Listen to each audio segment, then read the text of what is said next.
I will not wait too much longer just in case you guys are on there, because I don't want you to have to watch and then play back and have it be like nothing. Hey, if you're watching, go ahead and comment your name below, and we are going to be talking a little bit about fear tonight.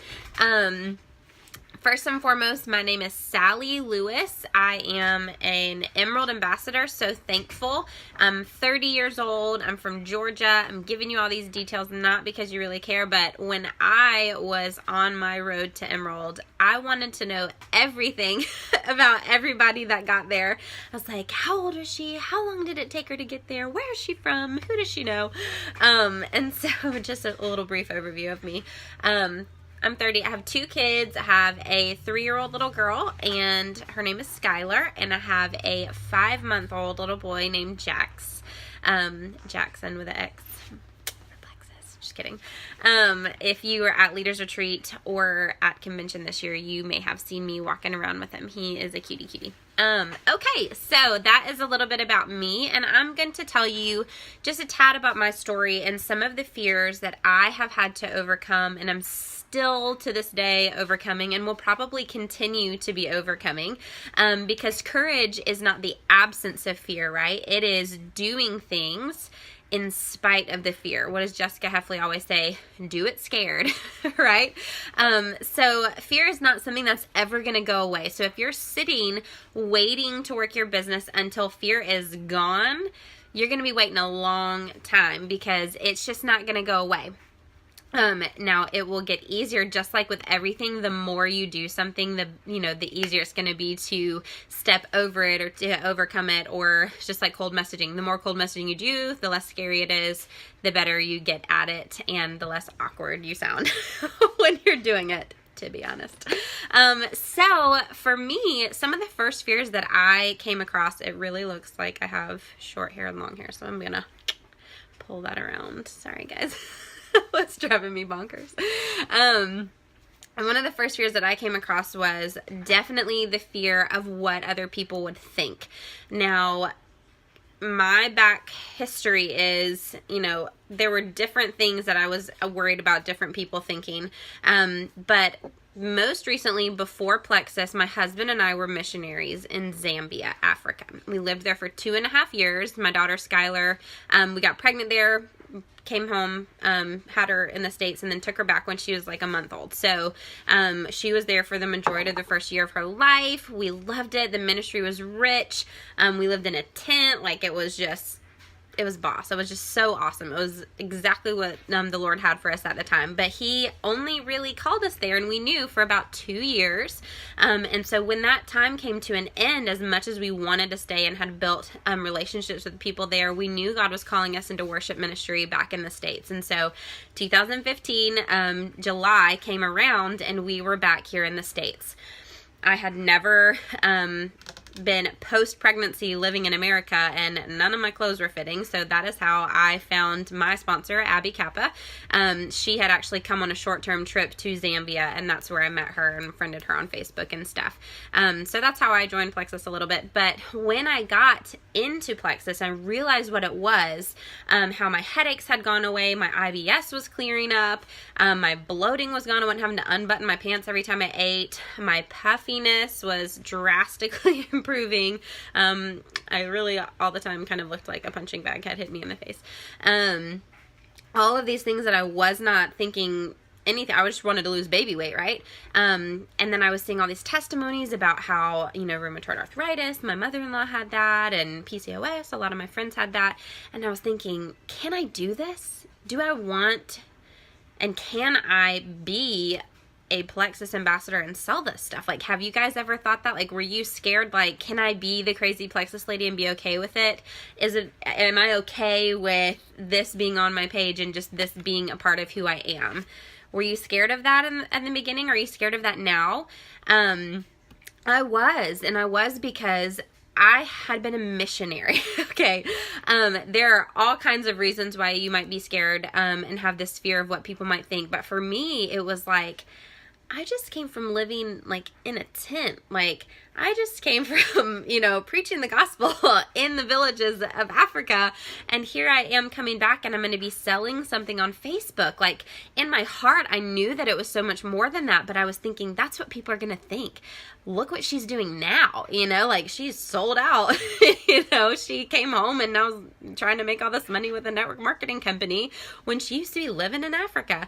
That's what I was thinking, y'all. That is what we call head trash. Hopefully y'all have been reading The Secret Code of Success, and that was such head trash. That was so lies from the pit of where, because God planted me into this ministry. And this ministry, I mean Plexus.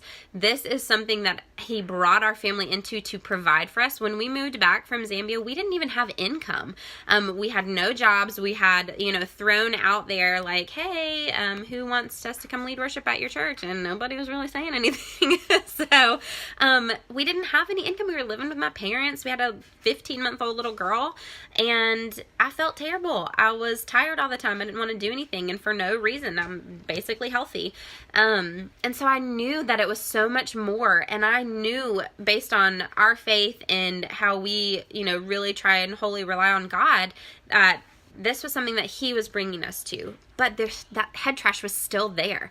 That those little whispers that we hear in the back of our mind saying, what are people going to think about you? What are they going to say?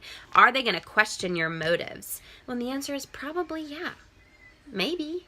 But you know what? I've been able to help thousands of people in my downline now, not only with health issues and becoming better servants themselves for the gospel and for the kingdom, people that used to have to skip church because of migraines and used to have to skip ministering and serving in different areas because of asthma or whatever it was that was keeping them from that.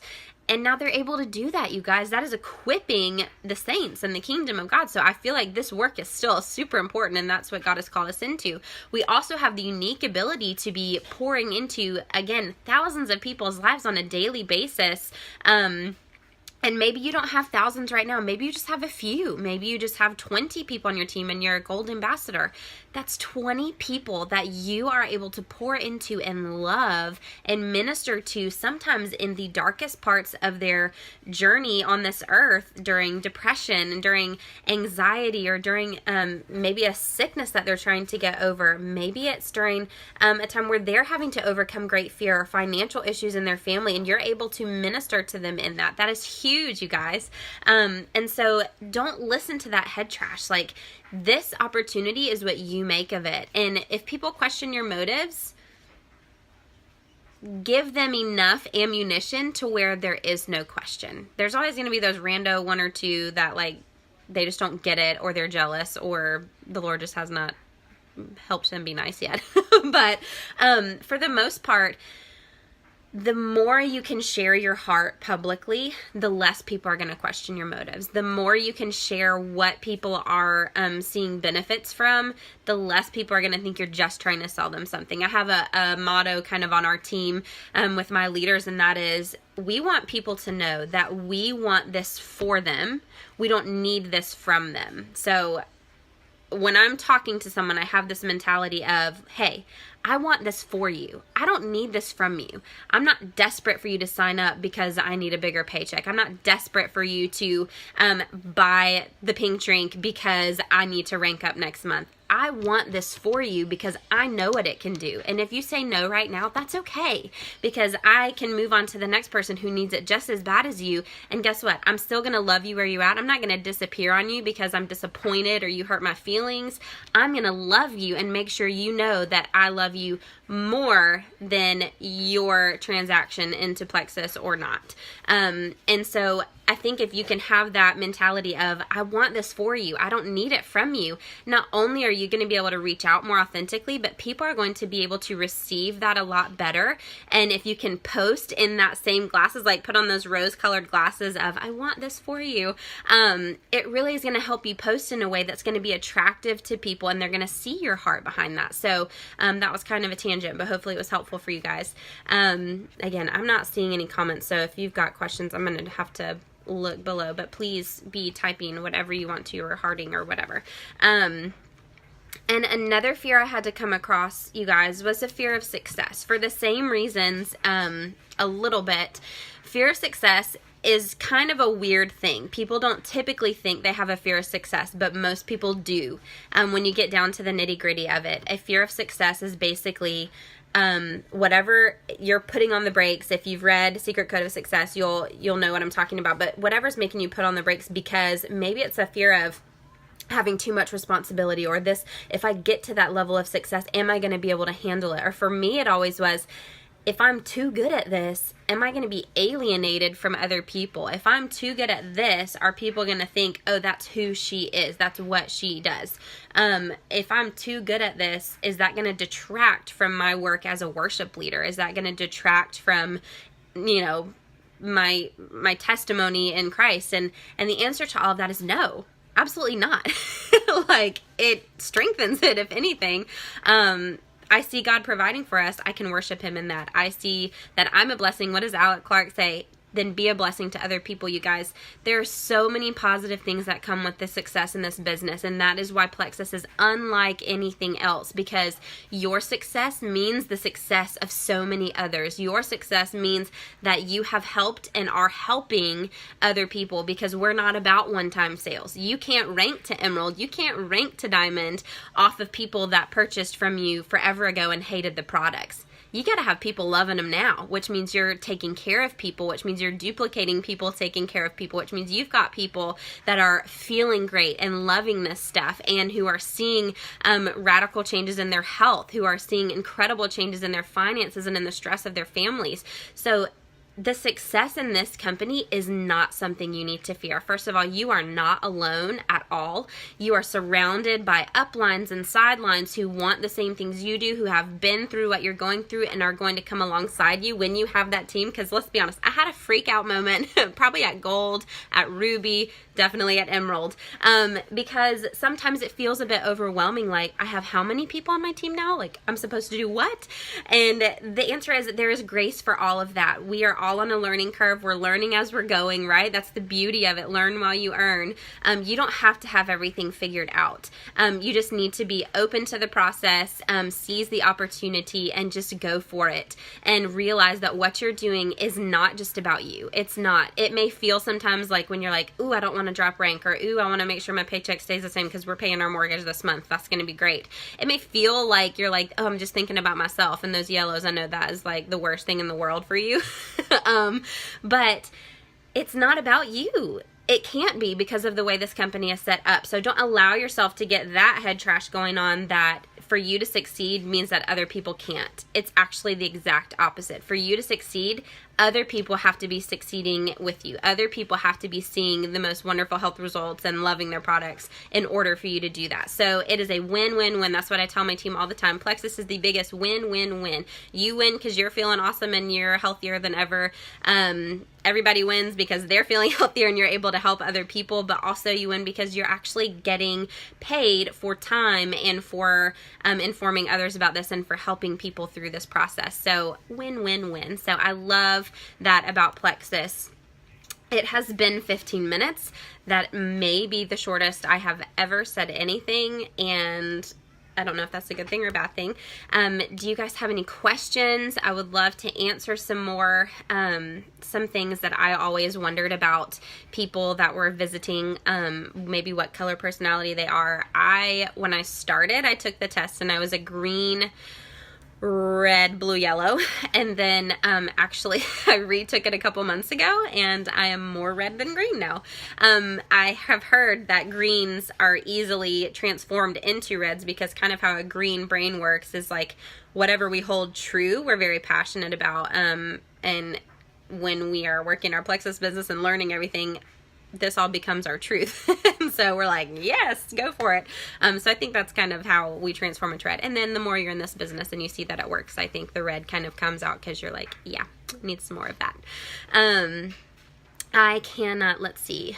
Oh, I see some comments. They're not showing up on my phone, so forgive me if I have not been paying attention this whole time. Let's see what some of you are saying. Yeah, and it is crazy. The fear of success thing, it's it's something that people are like, no, I have a fear of failure. And when you get down to it, it really is a fear of success. You don't want to be different than everyone else. It just makes you, it's easy to conform. It's easy to be just like everyone else. It's easy to be in the friend group and not the one that steps outside and becomes a leader. Honestly, you may not feel like a leader, but if you're the first one in your friend group or the first one in your family to really take off and do something like this or choose to do something like this, you are a leader. And sometimes that can be really scary if you've been a follower your whole life. It's more comfortable to be a follower for sure.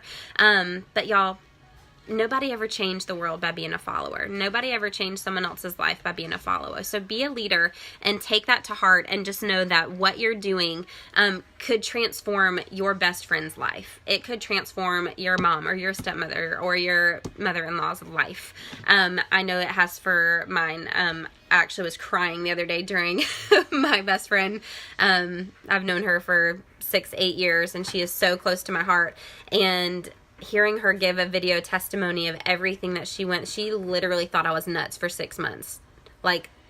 Talked bad about me to her husband, thought I was certifiably insane and had joined a cult.